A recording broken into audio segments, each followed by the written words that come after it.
Anita Ekberg's face became one of the most recognizable images of the 20th century, frozen forever in black and white as she stepped into Rome's Trevi Fountain in La Dolce Vita. That moment didn't just define her career, it defined an era. To the world, Anita Ekberg was confidence embodied, tall, breathtaking, unapologetically glamorous. She wasn't just admired, she was mythologized. Men desired her, women envied her. Hollywood marketed her as a fantasy so powerful it felt almost unreal.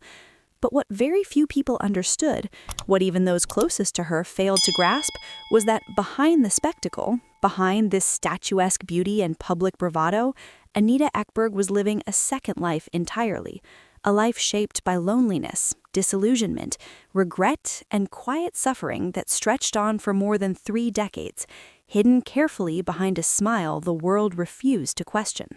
Born in Malmö, Sweden in 1931, Anita's rise to international fame was sudden and overwhelming. She came from a strict, deeply religious household, the 6th of 8 children, raised in an environment where discipline mattered more than dreams. Her father disapproved of her ambitions, especially her desire to model and perform. That tension never truly left her, even after she escaped Sweden and entered the glamorous machinery of international cinema. When Anita won Miss Sweden in 1950 and moved to the United States, it felt like a break from her past, but emotionally, she carried it with her. Hollywood saw her as raw material for desire, not depth. Studios dressed her, posed her, photographed her endlessly, but rarely asked who she was or what she wanted. That early fracture between who she was and who she was expected to be became the foundation of her double life. In the 1950s, Anita Ekberg became a symbol of post-war sensuality. Her curves were celebrated, exaggerated, sometimes even mocked, but always consumed. She appeared in films that emphasized her physical presence more than her emotional range. While actresses around her fought for serious roles, Anita was told, implicitly and explicitly, that her value was visual. She played along because survival in Hollywood required compliance. Publicly, she laughed off the stereotypes. Privately, she absorbed them. Over time, the disconnect grew sharper. Interviews from the period show a woman who appeared confident but spoke often of frustration, of being misunderstood, of feeling boxed into a version of herself she didn't recognize. Yet the cameras kept rolling and the world kept applauding. Then came La Dolce Vita in 1960, and with it, immortality. Federico Fellini didn't just cast Anita Ekberg, he transformed her into a living symbol. The Trevi Fountain scene became one of the most iconic moments in film history, replayed endlessly, dissected, worshipped. But what audiences never saw was how conflicted Anita felt about that moment. It brought her fame beyond anything she had known, but it also trapped her inside a single image. From that point forward, no matter what she did, she was no longer simply Anita. She was that woman from the fountain. Opportunities narrowed, expectations hardened, and slowly, subtly, her inner world began to collapse under the weight of a public identity she could no longer escape. As the 1960s progressed, Hollywood changed, and not in her favor. Youth became the new obsession. The industry that once adored her began to move on. Roles dried up, directors stopped calling, and while tabloids continued to follow her, their tone shifted. Where there had once been fascination, there was now judgment. Anita's personal life, her relationships, her marriages, her temper became fodder for gossip rather than empathy. She was labeled difficult, volatile, unpredictable. Very few asked why. Very few noticed that she was unraveling emotionally, struggling with depression, anxiety, and a growing sense of abandonment. This is where Anita Ekberg's double life truly took shape. On the surface, she remained defiant.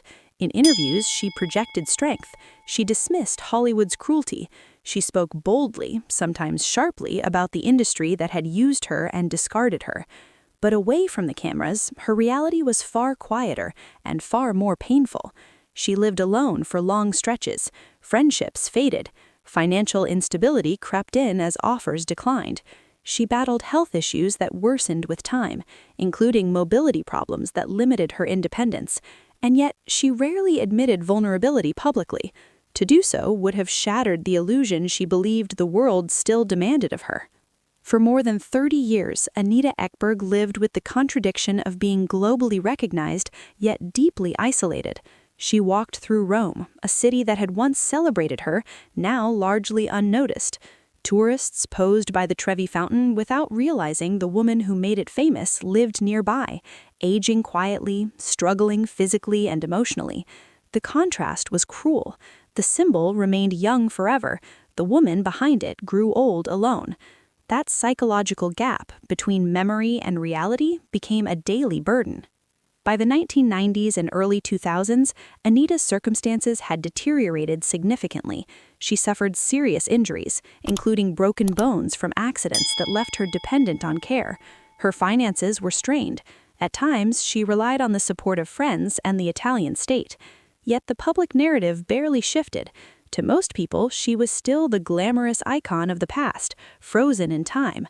The truth that she was living in pain, both physical and emotional, rarely made headlines, and when it did, it was often framed as tragedy, not responsibility, as if her suffering were inevitable, rather than the result of decades of neglect by an industry that took everything and gave little back. Anita Ekberg died in 2015, at the age of 83. When the news broke, tributes poured in. Clips from La Dolce Vita circulated once more. The Trevi Fountain scene played again and again, as if repeating it enough times could explain her life. But it couldn't, because that image, beautiful, iconic, eternal, was only half the story. The other half was lived in silence, a woman who was admired by millions, but truly known by few. A woman who spent 30 years navigating the consequences of being turned into a symbol rather than treated as a human being. Anita Ekberg's double life wasn't built on deception. It wasn't about secrets in the traditional sense. It was about survival, about learning how to perform strength while quietly carrying pain, about understanding that the world loved an idea of her more than it ever loved her reality. And perhaps most tragically, about realizing too late that fame does not protect you from loneliness, it often magnifies it.